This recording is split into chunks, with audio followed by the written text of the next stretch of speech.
الحمد للہ وحدہ والصلاة والسلام علی من لا نبی بعدہ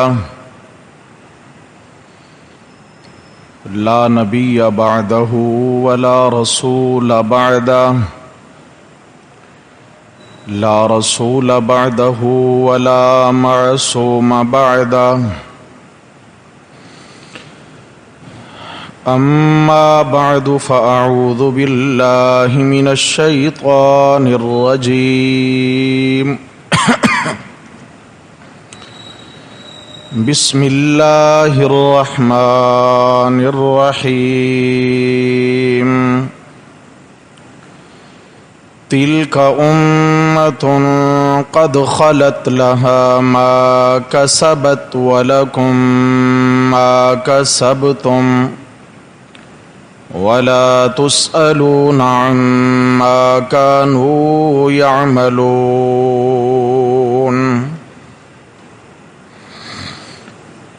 صدق اللہ ومن أصدق من اللہ قیلا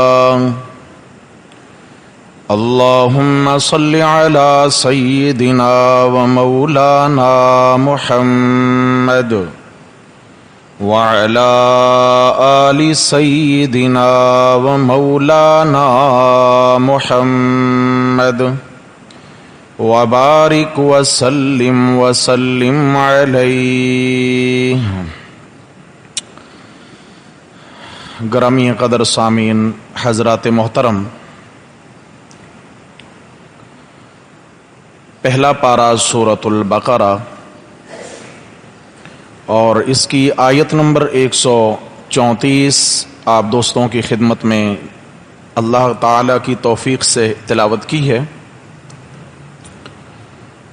اس آیت کریمہ کے اندر اللہ تبارک و تعالی نے یہ بات ارشاد فرمائی، تلک امۃ قد خلت لها ما کسبت ولکم ما کسبتم. پہلے لوگ گزر گئے، ان کے اعمال کا تم سے حساب نہیں ہوگا اور تمہارے اعمال کا ان سے حساب نہیں ہوگا. وَلَا تُسْأَلُونَ عَمَّا كَانُوا يَعْمَلُونَ. فرمایا ان کی کمائیاں ان کے ساتھ، تمہاری کمائیاں تمہارے ساتھ. لیکن اللہ تبارک و تعالی کا یہ کتنا خوبصورت نظام ہے کہ اللہ جل شانہ نے دنیا میں تو ہمیں آپس میں جوڑ کر کے رکھا ہے، مرنے کے بعد بھی یہ ایمان کے رشتے ختم نہیں ہوتے. قرآن پاک میں ارشاد ہوا الاخلاء یوم، کہ جو دنیا کی بنیاد پر دوستیاں قائم ہوتی ہیں، دنیاوی مفادات پر جو تعلقات قائم ہوتے ہیں،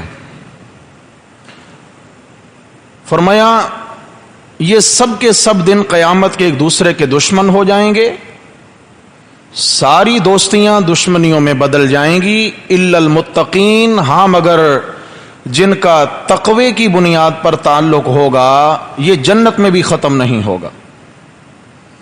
دین پر جو قائم تعلق ہے یہ کبھی بھی ختم. خون کے رشتے اتنا مضبوط نہیں ہوتے ہیں میرے بھائیوں جتنا اللہ نے دین کے رشتے مضبوط بنائے ہیں.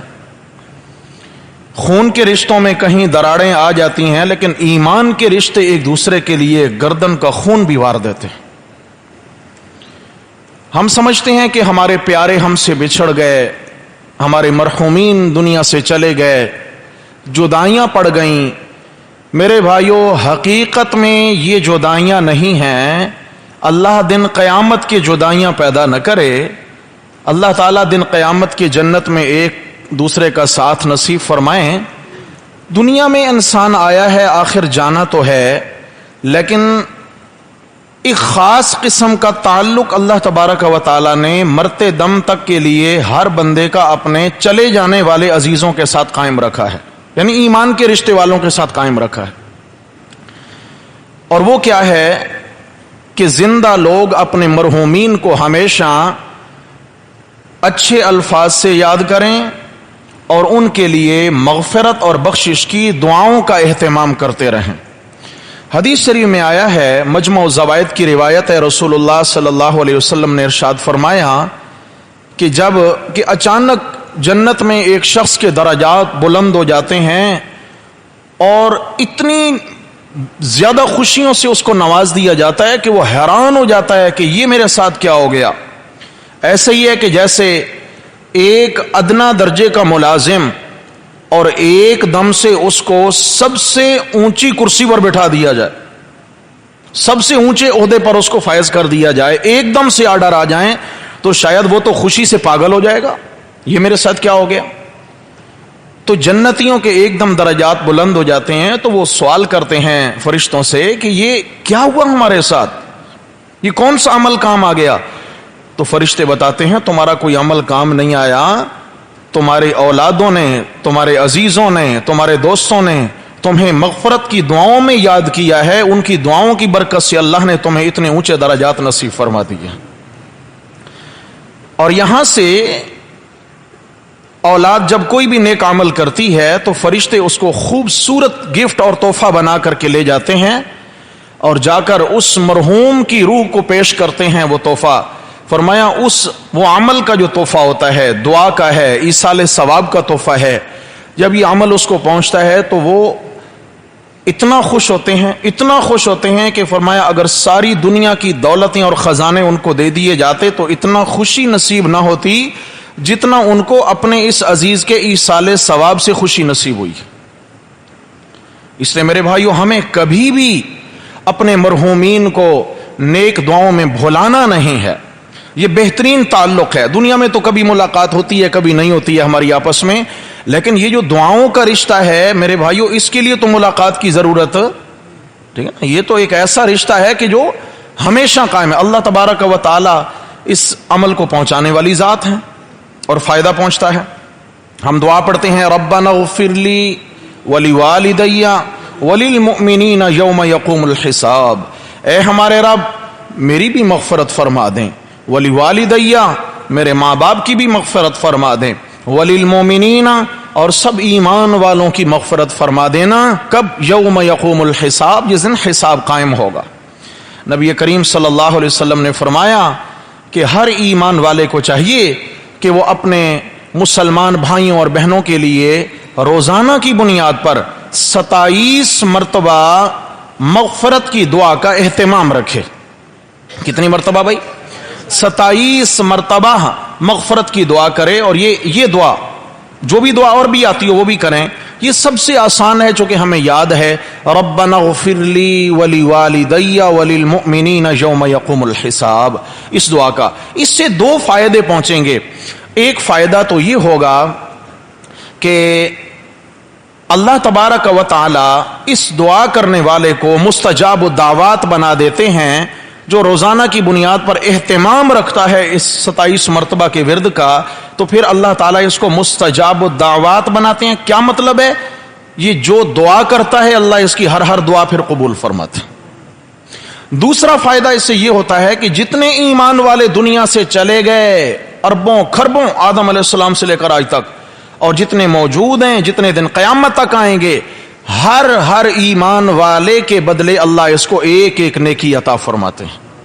تو اربوں کھربوں نیکیاں روزانہ ہو گئیں۔ تو اس دعا کا بھی میرے بھائیو ہمیں اہتمام رہے تاکہ ہمیں بھی فائدہ پہنچے اور ہمارے مرحومین کو بھی فائدہ پہنچے۔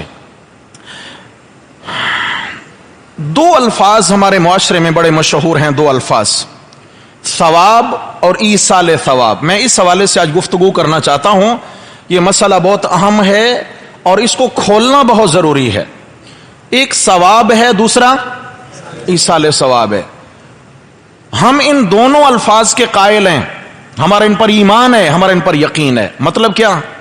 ثواب کا مطلب ہے بندے نے عمل کیا، اجر بھی خود کمایا، اجر بھی خود پایا۔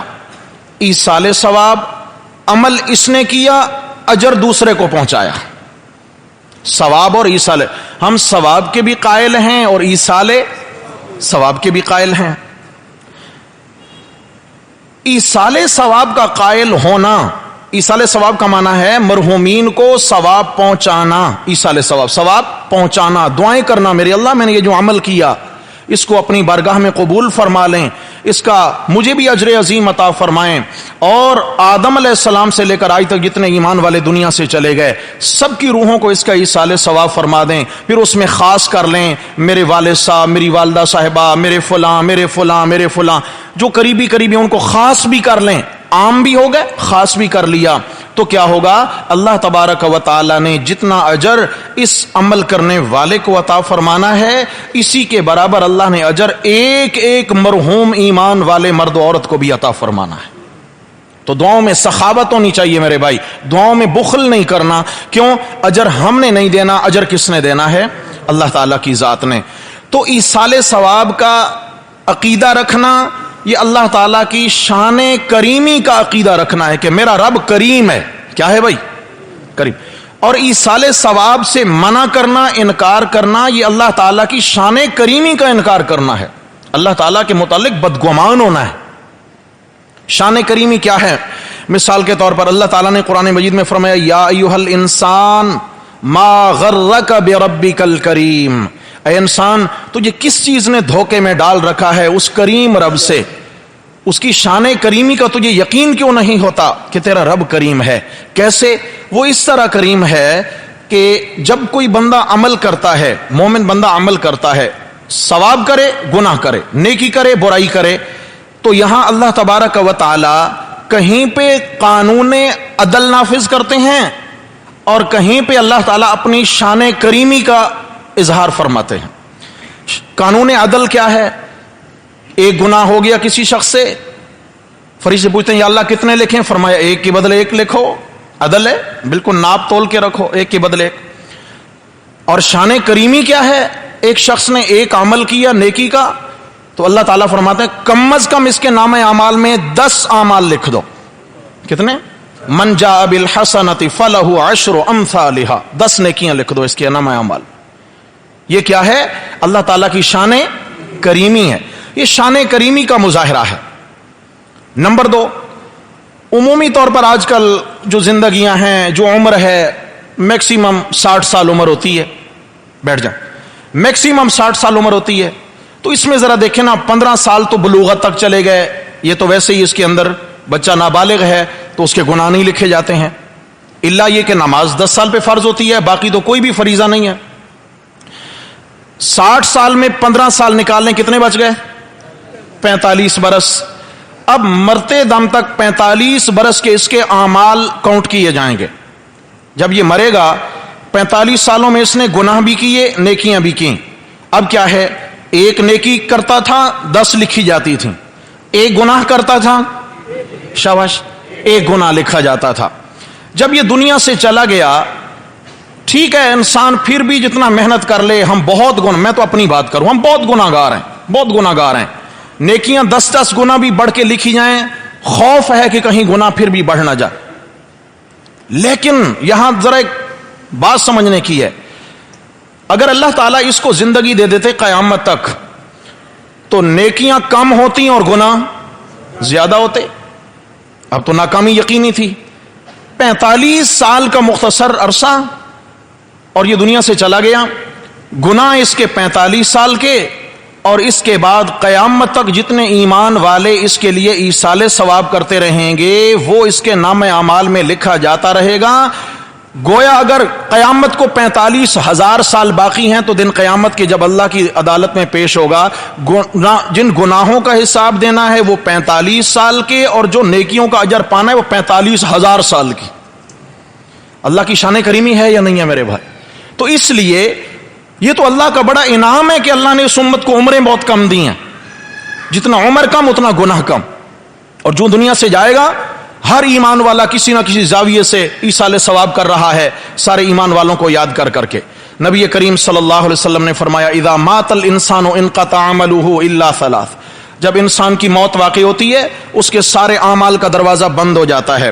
اب نہ یہ خود نیکی کر سکتا ہے نہ گناہ کر سکتا ہے, اس کا دروازہ بند ہو گیا.